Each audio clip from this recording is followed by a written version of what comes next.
Boa noite a todos, sejam todos bem-vindos a mais uma seara de trabalho da nossa nobre Castelã.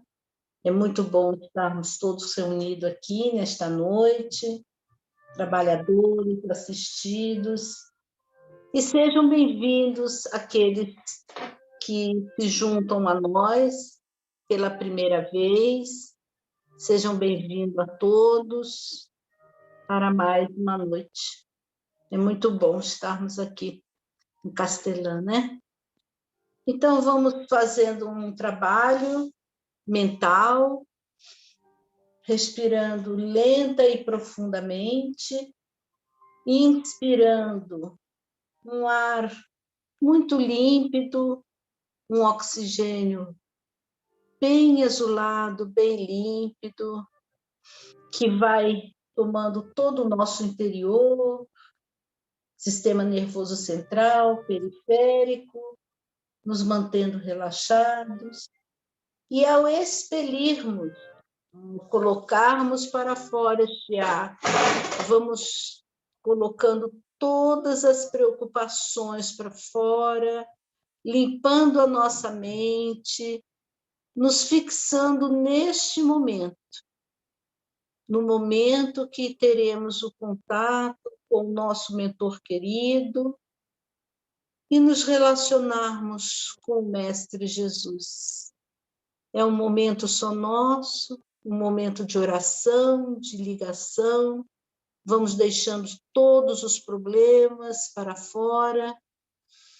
Vamos buscando esta paz, esse momento individual, um momento íntimo de cada um. Vamos mais uma vez, inspirando, trazendo para nós paz, saúde, tranquilidade e expelindo toda e qualquer preocupação, tensão, estresse. E dessa forma, vamos dando um comando para o nosso corpo de relaxar. Vamos soltando toda a musculatura tensa e vamos nos envolvendo nesse momento de harmonia, de equilíbrio. Vamos nos ligando aos nossos anjos da guarda, aos nossos mentores, sentindo a presença deste amigo, sentindo a presença deste que tem a missão na Terra de cuidar de nós, de nos acompanhar, de nos proteger. Vamos sentindo a presença vibratória deste amigo querido. E assim, vamos nos ligando aos veneráveis das fraternidades, comandante Edgar Armon, Dr. Bezerra de Menezes, Razim, Hilário, Emanuel. E vamos assim, nos entregando a nossa vibração e nos ligando à equipe de higienização e limpeza, Brogotá e Itaporanga, a Princesa Isabel e seus negros. Vamos mentalmente nos sentindo dentro da casa de Castelã, e que essas equipes vão já desde o portão até o salão de palestras, fazendo toda uma higienização, passando pelas salas de trabalho, salas de passe, urnas de vibração, vão fazendo uma higienização profunda e pedindo a essas equipes de higienização e limpeza que envolva toda a nossa casa de Castelã numa tela magnética, mantendo-a protegida, amparada até os nossos próximos trabalhos.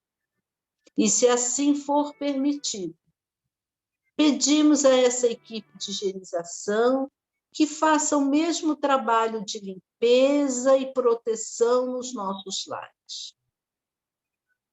E assim, vamos nos colocando à disposição do anjo Ismael. nos imaginando no seu salão dourado, vamos nos colocando à disposição daquele que tem como missão transformar o nosso Brasil na pátria do Evangelho. Vamos nos colocando na vibração de seguirmos a nossa vida baseada no Evangelho de Cristo. E assim vamos, então, elevando o nosso pensamento até a nossa castelã, Maria de Magdala, a tutora desta seara. Vamos agradecendo a Magdala pelo seu chamado de trabalharmos juntos a ela. Não é por acaso que hoje estamos reunidos aqui, em vibrações mentais, não fisicamente, mas não é à toa que estamos na mesma vibração de Magdala. Vamos agradecer por termos sido escolhidos. E através de Magdala, possamos ir até a nossa mãe Maria de Nazaré.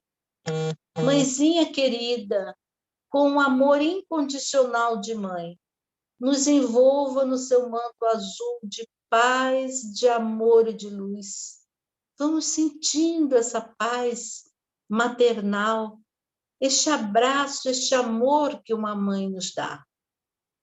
E através de Maria, possamos ir aos pés do Mestre Jesus.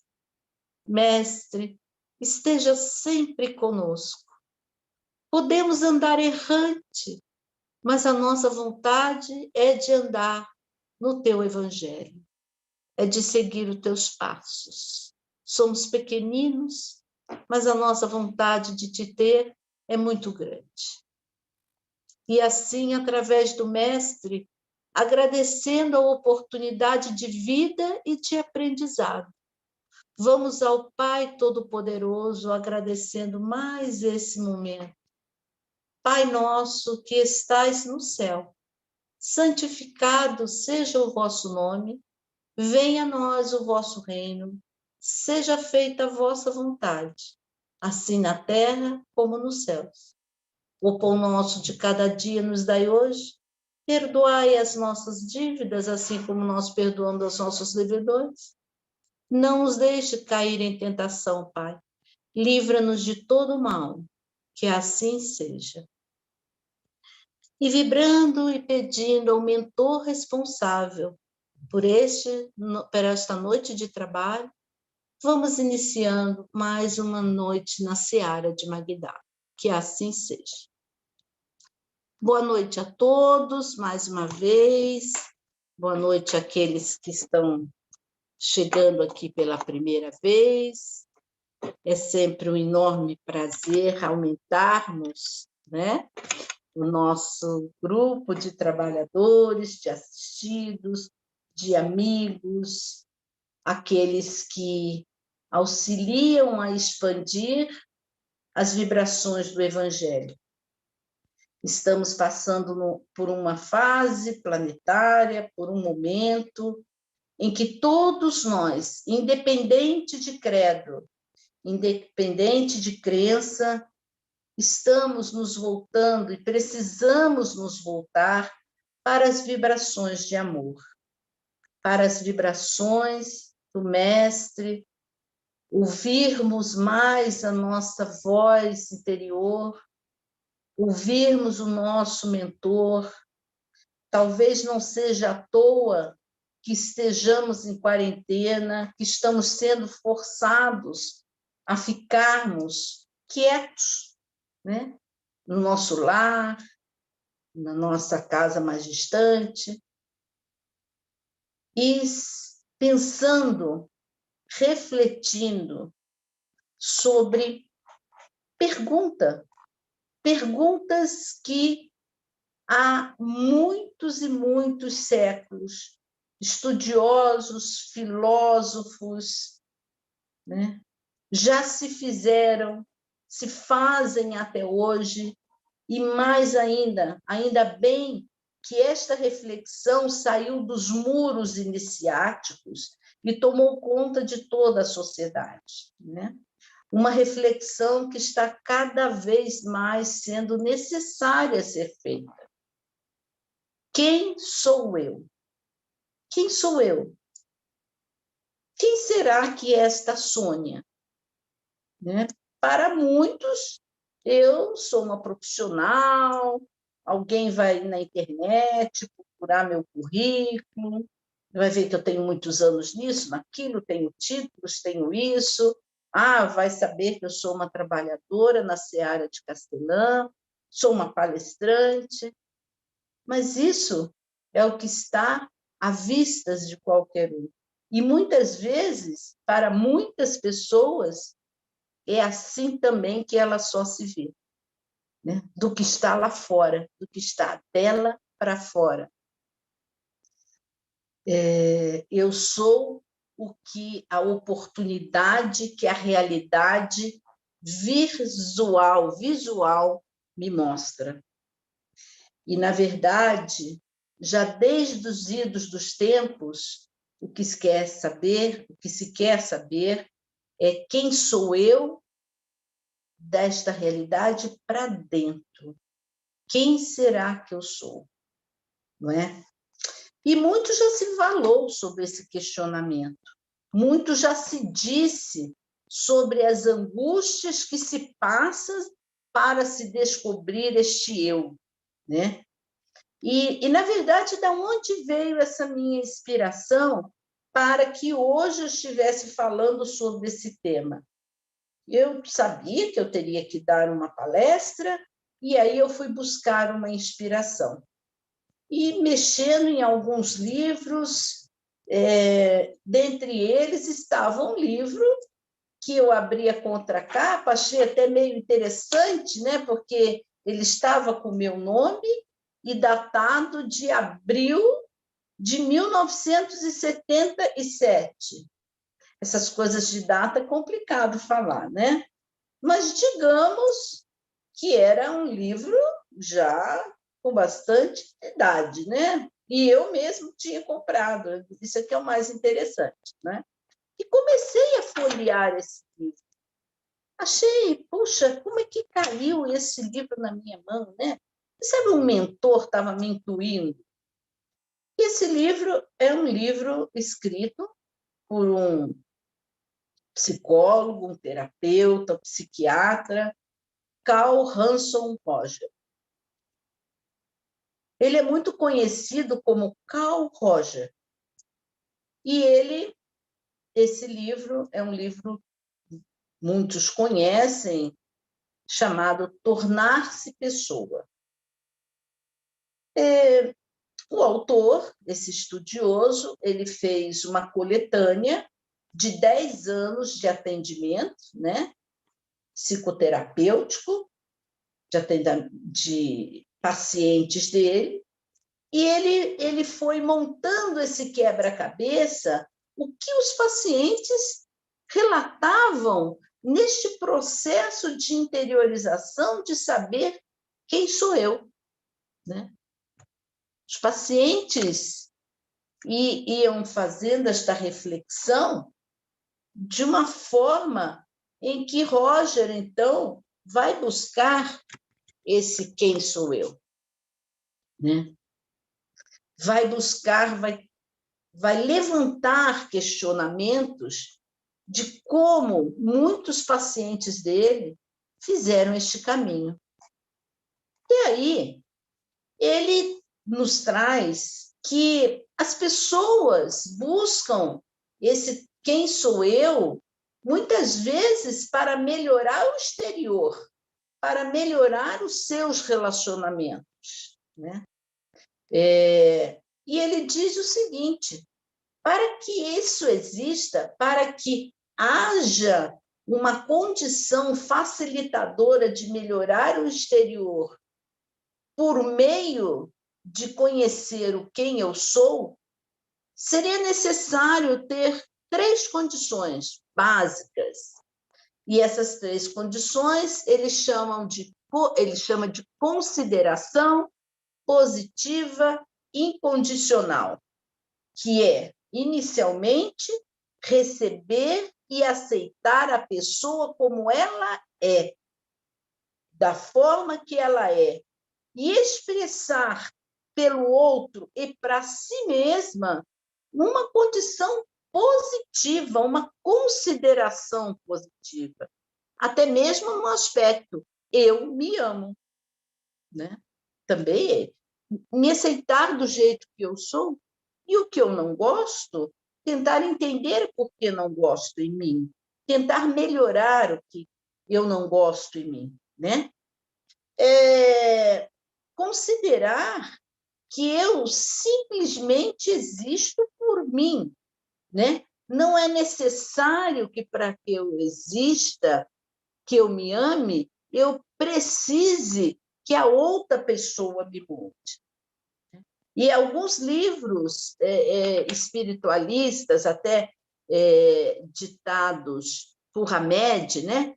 Psicografado por Francisco do Espírito Santo Neto, eles mesmos nos dizem que nós nascemos com a nossa verdade absoluta, com o nosso eu absoluto, e nós vamos encobrindo esse eu, esta verdade, com carapaças que a sociedade nos forma a fazer, né? O próprio Bach, né? Quem conhece os florais de Bach, o próprio Bach já nos vê como uma cebola, né? Que o processo de cura, o cura-te, é um processo de tirar as cascas, né? De tirar e chegar ao miolo da cebola. Esse é o cura-te de Bach. E para Roger, a segunda condição é uma condição de empatia. E eu falo que empatia é um nome que hoje está na moda, né? Está na moda falar empatia. Então, eu vejo muito nas organizações, eu vejo muitas vezes em lives, webinars, as pessoas falando em empatia, tem que ser empático.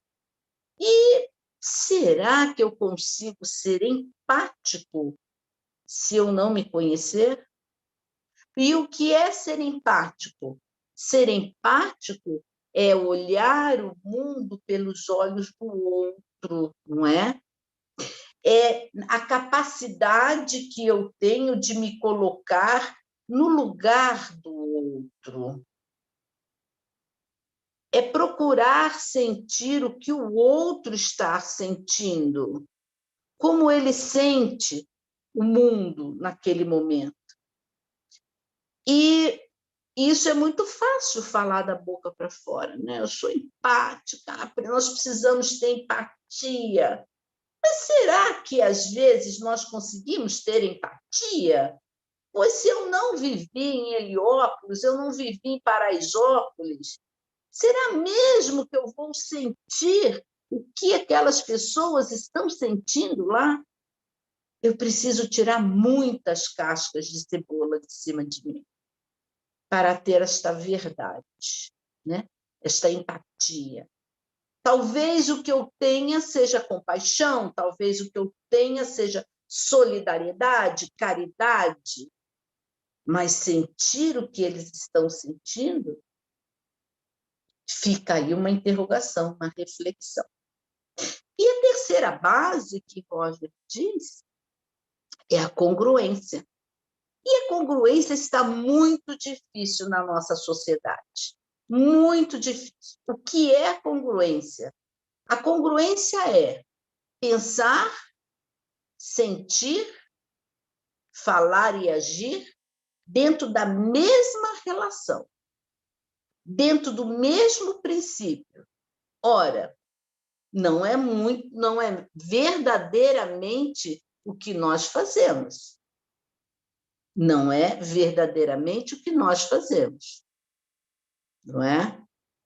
O que nós temos feito, muitas vezes, é pensar uma coisa, falar outra e sentir outra completamente diferente.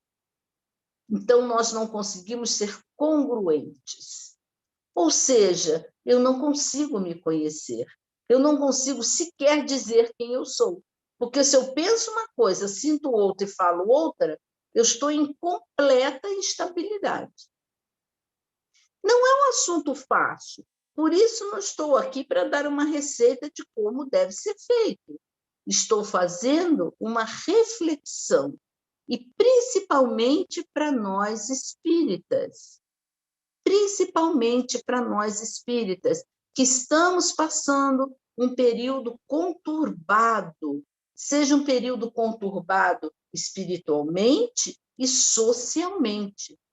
Eu preciso achar o meu lugar enquanto espírita, porque muitas vezes eu venho na casa de Castelã, eu penso e sinto de uma forma, mas ao minuto que eu saio da casa de Castelã, eu já ajo de outra forma. Né? Somos humanos. Nós somos os únicos seres vivos que têm a questão de conhecer-se. Nós somos os únicos seres vivos que somos colocados no planeta Terra que não somos completos na nossa plenitude, na nossa perfeição.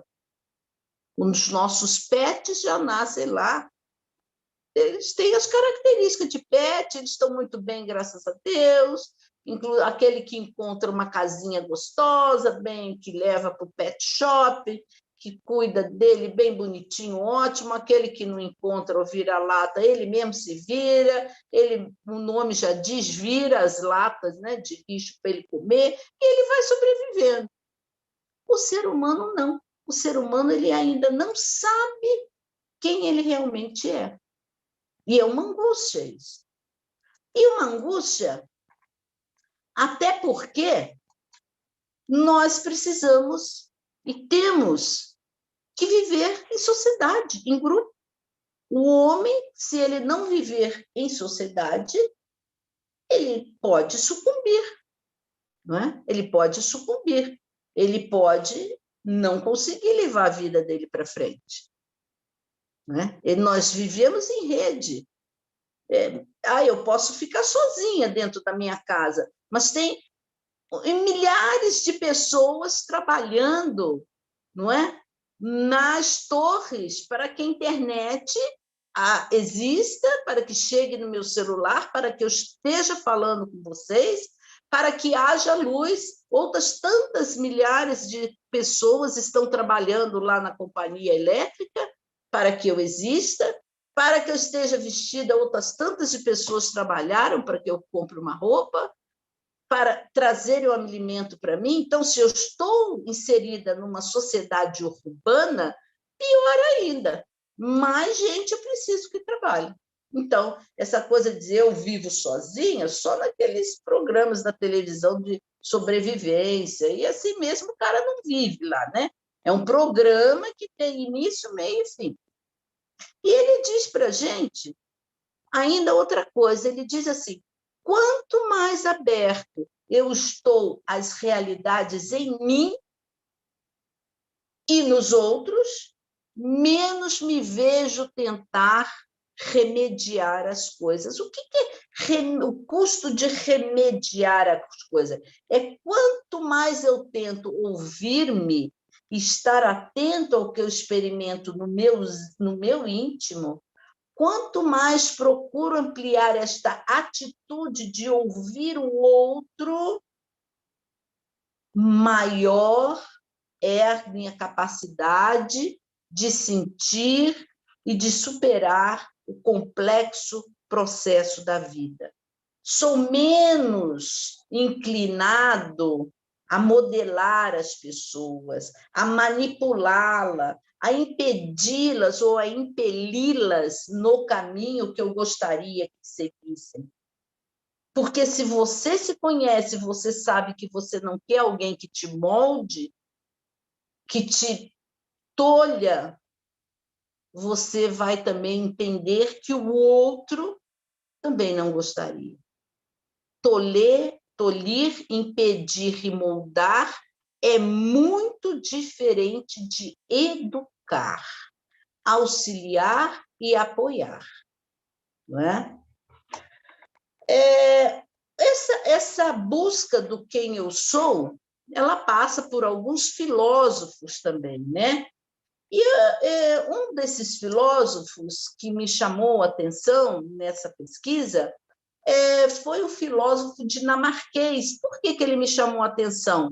Porque ele foi um filósofo que ele defende esse conhecer num conflito com a igreja. Por quê? Porque nesse conflito ele diz que a relação de conhecimento do indivíduo com Deus homem ele chama Jesus Cristo, é feita por meio da fé. Esse autoconhecimento é feito pelo meio da fé. E não deve ser feito usando esta fé como coisa de Estado. Na verdade, a frase real que ele fala é: não se trata do amor cristão por meio de uma prática do cristianismo como uma religião de Estado. Então, aí se fala cristianismo porque ele está falando da Igreja Católica, né? A religião de Estado, para ele, é uma Igreja Católica, mas nós podemos ampliar isso para qualquer religião, né? Não se faz de uma religião de Estado, né? Kierkegaard é o nome dele. E, aliás, ele foi contemporâneo de Kardec. Será que esses espíritos não estavam na mesma sintonia? Não é? Ele nasce, né? O Kierkegaard, ele nasce 10 anos depois de Kardec, e ele vai morrer 20 anos antes de Kardec, quase 20 anos antes de Kardec, né? Desculpe, 14 anos antes de Kardec. Kardec vive muito, né? Kardec vive 65 anos e Kierkegaard vive 42 anos.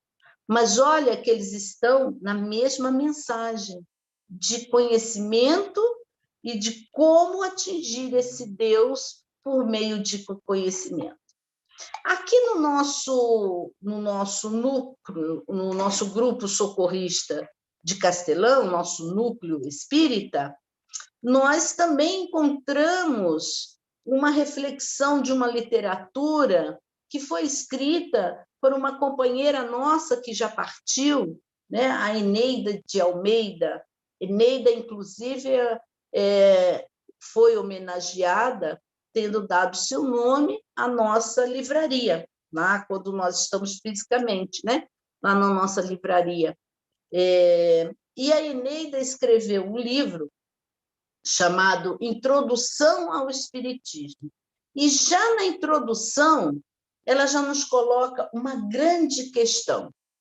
Somos seres dotados de potencial imenso e em vias de desenvolvimento, e somos ainda desconhecidos por muitos. Geralmente não conhecemos a nós mesmos, e conhecer-nos é o melhor caminho para desvendarmos o nosso destino, nossas imensas possibilidades e o futuro esplendoroso que nos aguarda. Olha só, né? Que lindo esta reflexão da Eneida. Ao nos conhecermos, nós podemos conhecer o futuro esplendoroso que nos aguarda. E ela continua nos dizendo: até que ponto somos realmente conscientes do nosso sentido, da nossa vida, né? E aí eu posso falar para vocês que também tem outra questão que está muito em moda, né? E que nós estudamos muito. Aliás, tem um livro best-seller, né, do Prem Baba, chamado O Propósito. Então, qual é o nosso sentido de vida? Quantos de nós somos realmente conscientes do verdadeiro sentido? Por que vivemos? Por que vivemos com os outros? E muitas das vezes, a grande maioria de nós não se preocupa com isso. Apenas segue a vida trabalhando. Trabalhando, e até como Odilon, numa palestra anterior, titulou Nós vamos no efeito da manada. Então, não importa o que fazemos, a reação que temos, de que forma nos comportamos, eu vou junto. Né? Parece que nós somos os eternos adolescentes. Quem de nós que tem filho nunca ouviu? Ah, mas todo mundo vai, todo mundo faz. E a mãe ou o pai sempre diz, mas você não é todo mundo. Eu acho que o Mestre Jesus e Deus e nosso mentor, eu acho que eles falam mais ou menos isso quando a gente resolve ir para a manada. Ah, eu vou, mas está todo mundo protestando, está todo mundo não sei o quê, eu também vou. Eu acho que o mentor faz, mas você não é todo mundo. Só que a gente não escuta, que nem os adolescentes não escutavam a gente, né? Quando os nossos filhos eram menores. Então, o primeiro passo que nós temos para responder a nossa pergunta, quem somos nós, quem sou eu, para dirigirmos nessa direção, já começa, para aquele que ingressa no Espiritismo, é o seu ingresso na escola de Evangelho. Né? Quando nós estamos na escola do Evangelho, nós já somos compelidos a mergulhar nas nossas virtudes e vícios, que o Espiritismo tanto fala da reforma íntima. Mas para reformar, eu preciso saber o que eu vou reformar. Reformar a mim mesma, quem eu sou. Às vezes a gente chega na escola e diz, eu não sei para que eles querem isso. Reforma íntima, sou ótima. Suas virtudes, 2 páginas de virtudes. Seus vícios, defeitos, eu não sei. Às vezes a gente leva uma semana para responder, né? Somos lotados, às vezes é o inverso. Né? Quando a gente começa a se conhecer, nós temos 2 páginas de vícios, de defeitos e talvez umas 5 linhas de virtude. Né? E o nosso trabalho para que a gente possa atingir a luz, como diz Santo Agostinho, é realmente a gente tentar modificar 2 folhas de virtude e umas 3 linhas de vício. Né? E mergulhar nas nossas virtudes e vícios já é algo que Kardec nos chamava a atenção. Então, lá no Livro dos Espíritos, no capítulo 12, quando ele fala da perfeição moral, ele nos indaga de várias coisas, né? De virtudes, de vícios, de defeitos. O próprio Evangelho segundo o Espiritismo, no seu capítulo 17, o Kardec nos fala: o homem de bem não se compraz em procurar o defeito no outro. Ele estuda as suas próprias imperfeições. Bem já nos disse o Mestre Jesus, pois que aproveitaria ao homem ganhar todo mundo e perder a alma. O que adiantaria? O que adiantaria ganhar o mundo e você não ganhar a sua alma? Tanto precisamos responder essa pergunta que a própria Bíblia nos fala. Que buscais? Buscai e acharei. Ajuda-te e o céu te ajudará.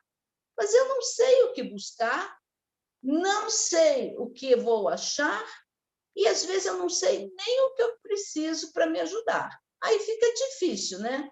Nem perguntando para os universitários, que aí fica difícil.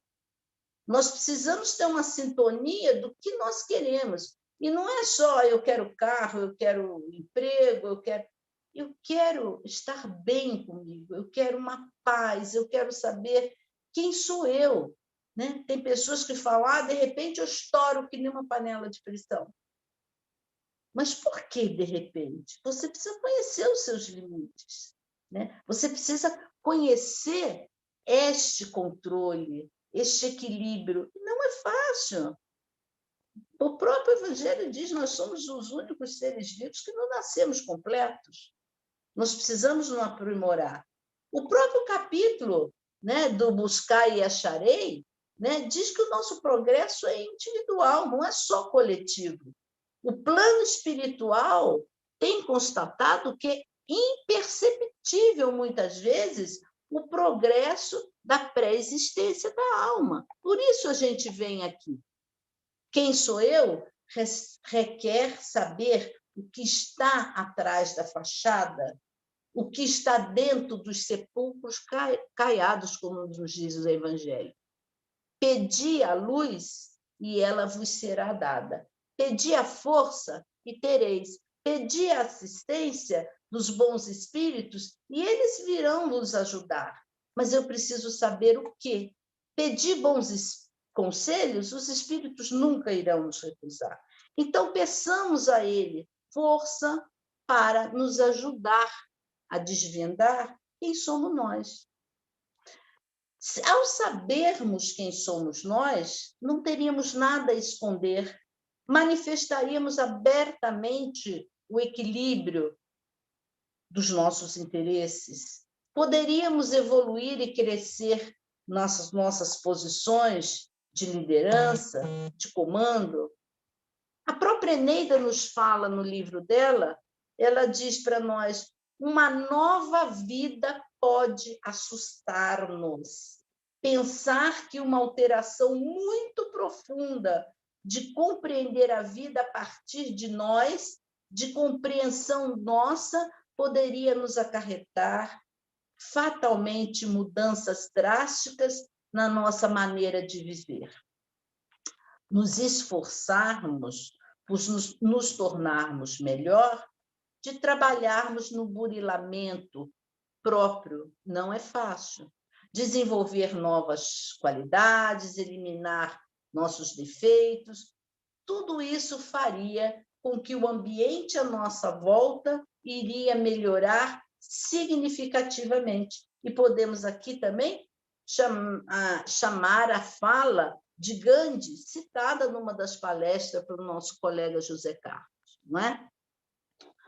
Um dos maiores questionadores do quem sou e quem tu és, e nesse aspecto, o tu que ele questiona é Deus.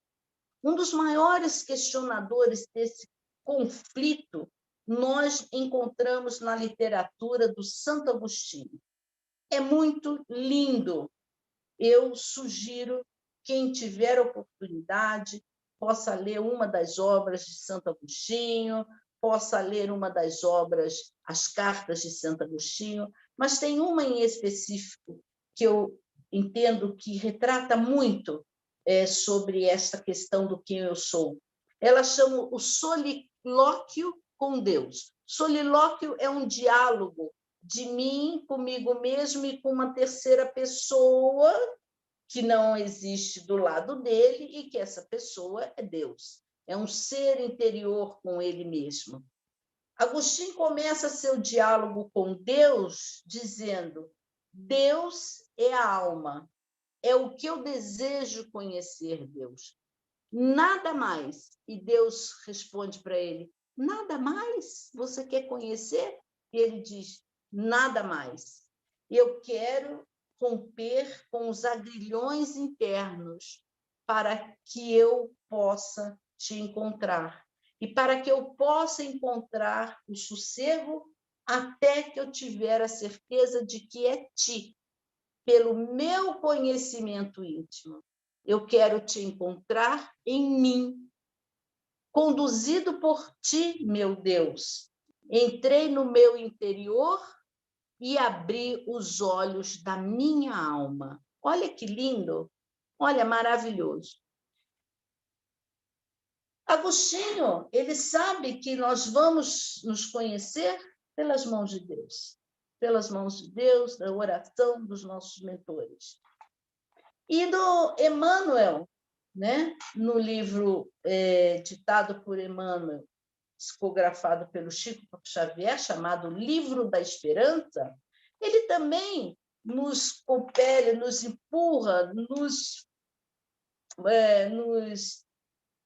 nos questiona sobre esse caminho do conhecimento, né? E ele diz assim: praticando humilde e pacientemente, né? Pela obtenção dos pequeninos triunfos íntimos, somente assim nós vamos conseguir avaliar, conquistar e elevar o espírito, encontrando a palavra certa e a conduta exata nas mais diversas situações para os mais diversos problemas, né? Então, o que ele está dizendo? Nós precisamos nos conhecer, precisamos burilar quem somos nós, sabermos quais são as nossas reações, quem eu sou, como é que eu ajo, para que eu não blasfeme, né? Vem aquela coisa de dentro e eu falo de qualquer maneira e atinja quem atingir, ofenda quem ofender. Ele fala, não, calmamente, se conheça, né? Tudo é questão de início, tudo é questão de êxito. Depende da lealdade à sua consciência, é o que ele nos diz. Porquanto exclusivamente aqueles que cultivam a fidelidade à própria consciência é que pode-se prosseguir e prosperar na elevação do espírito. E aí, vamos chamar, então, um dito bíblico, né? João, capítulo 2, versículo 35, nos fala da palavra de Deus, dizendo, andai enquanto tendes luz. O que ele quer dizer? É aqui que nós vamos nos burilar. É aqui que é a escola do desenvolvimento. Andai enquanto tens luz. Andai enquanto podes ter acesso àquele teu mentor que vai te instruir, enquanto tu podes, sem sofrimento, mergulhar no teu interior. Mas quem sou eu? Mais uma vez fica esta questão, né? O próprio Hamed nos fala, vencer a si mesmo é controlar as suas paixões, é devolver a seu coração a honestidade que ele herdou da natureza. E é nisso que o Hamed diz, que nós nascemos com a verdade absoluta. E é esta verdade absoluta que nós temos que buscá-la. A verdade absoluta não é que eu sou dona da verdade. Não é isso.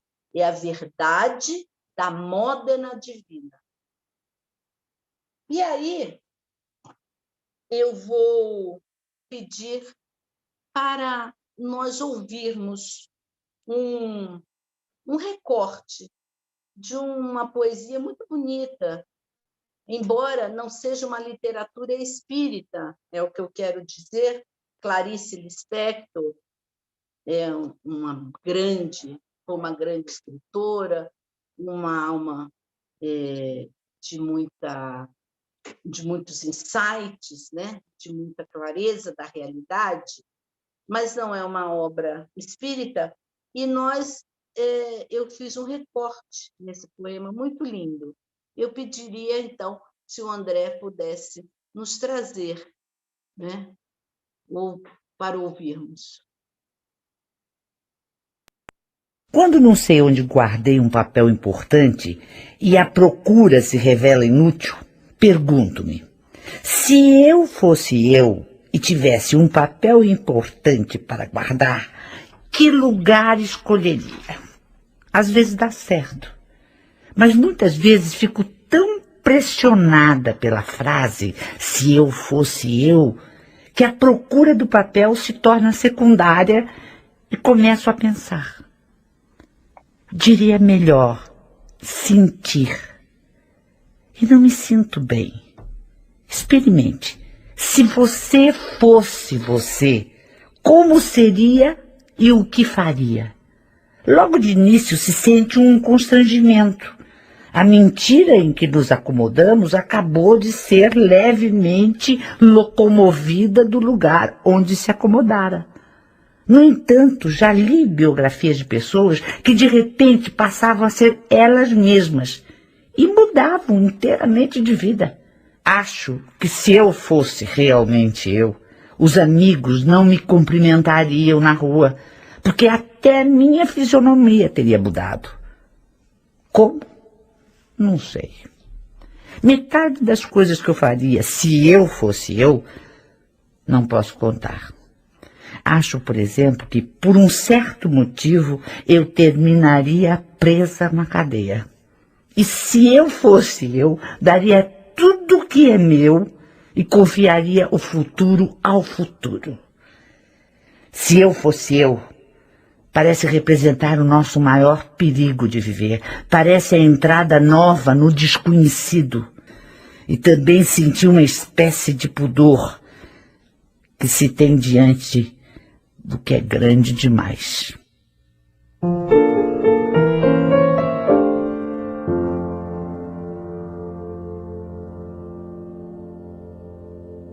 Então, a gente pode se deparar com o que é grande demais. Nós somos grandes demais. Temos que acreditar em nós. E eu pediria a todos que, dentro desta corrente de pensamentos positivos, numa vibração daquilo que temos de melhor, uma vibração de pedido, de amparo, vamos imaginando nós cobrindo todo o nosso planeta Terra com um rosa bem pálido, um amor incondicional, como se nós fôssemos a mãe da Terra. Vamos cuidando dessa terra. Vamos cuidando do nosso Brasil, vibrando muito amor, fazendo uma vibração de paz para o nosso povo, para os nossos governantes. Que o nosso país encontre a paz, encontre o equilíbrio. Vamos vibrando muito amor. Vamos assim pedindo ao Pai a oportunidade de vibrarmos por nós mesmos. Vamos agora deixando uma vibração intensa de amor para que o plano espiritual leve onde houver mais necessidade. E assim, agradecido por este momento de trabalho, por este momento de vida, vamos agradecendo ao Pai Todo-Poderoso com a prece. Pai nosso que estais no céu, santificado seja o vosso nome, venha a nós o vosso reino, seja feita a vossa vontade, assim na terra como no céu. O pão nosso de cada dia nos dai hoje, perdoai as nossas dívidas, assim como nós perdoamos aos nossos devedores. Não nos deixeis cair em tentação. Livra-nos, Senhor, de todos os males. Que assim seja, graças a Deus. Deixemos um minuto para que possamos receber vibrações do plano espiritual em silêncio.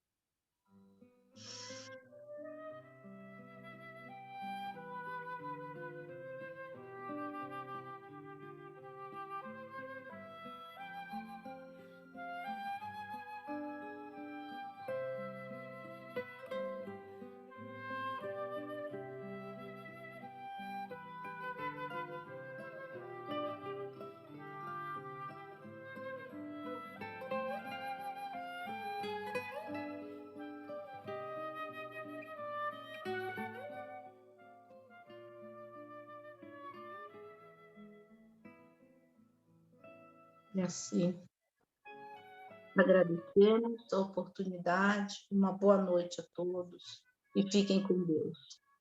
Uma boa Páscoa a todas as famílias, lembrando que a Páscoa é a passagem, é a transição. Vamos tentar nos conhecer, conseguirmos uma transição, uma elevação. Muito obrigada. Boa Páscoa a todos.